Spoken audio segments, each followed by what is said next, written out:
Kelompok 9. Kami siap presentasi mata kuliah apresiasi. Judul kami analisis prosa. Sayang kalau dicoba, kamilah ahlinya. Yeay. Assalamualaikum warahmatullahi wabarakatuh. Kami dari kelompok 9 yang beranggotakan saya Iza Fauzia Saidah dan rekan saya Zakia Triananda. Di sini kami akan menjelaskan tentang pendekatan analitik pada prosa. Nah, di sini di samping saya ada beberapa poin-poin yang akan kita bahas.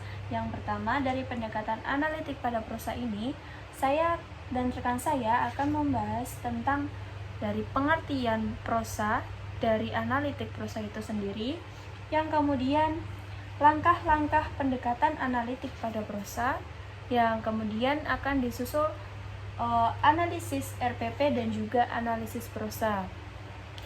Nah, yang pertama kita akan membahas dari pengertian pendekatan analitik pada prosa. Apa sih yang kalian tahu tentang pendekatan analitik pada prosa tersebut? Nah, sebelumnya kita akan menjelaskan tentang prosa itu sendiri. Nah, prosa itu sendiri yaitu suatu karya sastra ataupun cerita rekaan yang mempunyai tokoh dan alur yang dihasilkan dari imajinasi seseorang.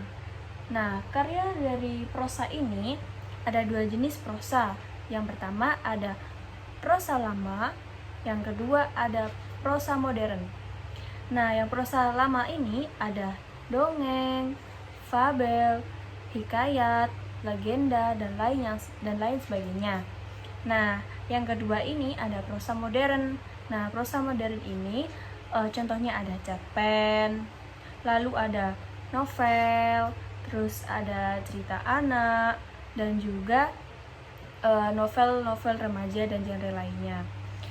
Nah, selanjutnya dari yang kita ketahui, prosa ini tadi kan hasil imajinasi seseorang yang menceritakan dari rekaan atau kisah yang mempunyai tokoh serta alur dalam ceritanya tersebut melalui pendekatan analitik atau pendekatan analisis.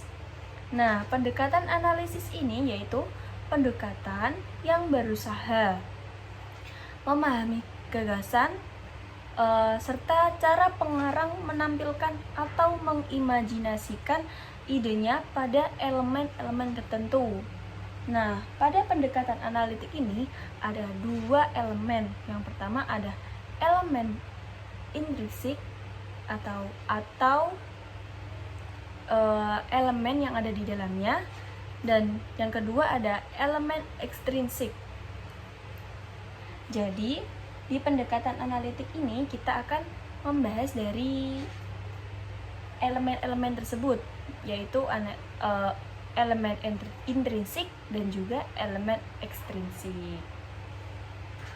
Selanjutnya, langkah-langkah pendekatan analitik pada prosa akan dijelaskan oleh rekan saya. Baik, selanjutnya saya akan menjelaskan tentang penerapan pendekatan analitik pada prosa. Nah, pada pendekatan ini kami menggunakan pendekatan analitik pada prosa non-fiksi, yakni cerpen. Berikut hasil dari pendekatan analitik pada prosa dengan cerpen berjudul Lelaki dan Perahunya yang dikutuk menjadi batu oleh Sunario Basuki KS. Nah, yang pertama yaitu tentang tema. Tema adalah gagasan pokok. Nah, gagasan pokok dari cerita ini adalah seorang anak yang terhindar dari kutukan ayahnya. Dengan kutipan, tidak ada yang sebanding dengan kekuatannya yang tak terbatas karena manusia tidak lebih dari ciptaan Tuhan yang berusaha melindungi dirinya. Namun, tidak mungkin menjadi monster yang kuat. Tunduklah kepalamu, nak, untuk melunakkan kutukan, dan mohon padanya untuk tidak menghancurkan kebahagiaanmu dengan suamimu. dan kebahagiaanmu dengan anak-anakmu. Selanjutnya adalah alur. Alur adalah struktur rangkaian peristiwa yang menggerakkan jalan cerita. Nah, dalam cerita ini, alur yang digunakan yaitu menggunakan alur maju. Dengan kutipan, ini adalah kisah tentang seorang pria yang meninggalkan tanah airnya, melakukan perjalanan ke negeri yang jauh sebagai awak kapal, dan kembali sebagai raja kapal yang kaya. Kembali ke desa, dia memuja ibunya yang tua dan miskin dan memperkenalkannya kepada seseorang putri yang dibawa dari Tionghoa. Nah, selanjutnya adalah penokohan. Penokohan adalah tokoh-tokoh dalam cerita. Nah, tokoh-tokoh dalam cerita ini yang pertama adalah Oedipus atau protagonis dengan karakter baik, patuh, penyayang, dan pantang menyerah. Selanjutnya adalah ayah kandung, yaitu seorang antagonis dengan karakter jahat dan kejam. Selanjutnya adalah ibu angkat, yaitu tritagonis dengan karakter baik, penyayang, dan rela berkorban. Selanjutnya adalah Putri Ayu dengan karakter baik, patuh, penyayang. Lalu selanjutnya adalah Oracle Debhi dengan karakter peramal jahat dan pembohong. Dan terakhir adalah Pesuruh dengan karakter baik. Nah, lalu ada gaya bahasa. Nah, gaya bahasa apa yang digunakan dalam cerita ini? Nah, gaya bahasanya adalah bahasa yang digunakan dalam cerpen tersebut adalah bahasa yang lugas dan dipergunakan sehari-hari dan dapat dipahami dan dimengerti oleh pembaca. Selanjutnya adalah latar tempat. Nah, latar tempat apa yang digunakan dalam cerita ini? Nah, latar tempatnya adalah Tebes atau kota, tepi laut, dan rumah. Dengan kutipan, dalam perjalanan dia berkelahi dengan seorang pria yang memegang kuda. Nah, selain latar suasana menegangkan dan sedih, lalu ada latar suasana bahagia. Selanjutnya adalah alur waktu. Alur waktu apa yang digunakan dalam cerita ini, yaitu alur siang dan malam. Selanjutnya ada sudut pandang orang pertama, orang kedua, orang ketiga. Dan sudut pandang dalam cerita ini adalah sudut pandang orang ketiga, pelaku utama, karena pengarang berada di luar cerita dan menceritakan tokoh utama secara langsung. Selanjutnya adalah amanat apa yang diceritakan dalam cerita ini, yaitu jadilah orang yang percaya akan keteguhan hati dan keyakinannya sendiri, dan jangan terlalu percaya akan hal mitos. Baik, sekian penjelasan dari penerapan pendekatan analitik pada prosa yang telah saya jelaskan pada judul Lelaki dan Perahunya yang Dikutuk Menjadi Batu oleh Sunario Basuki KS.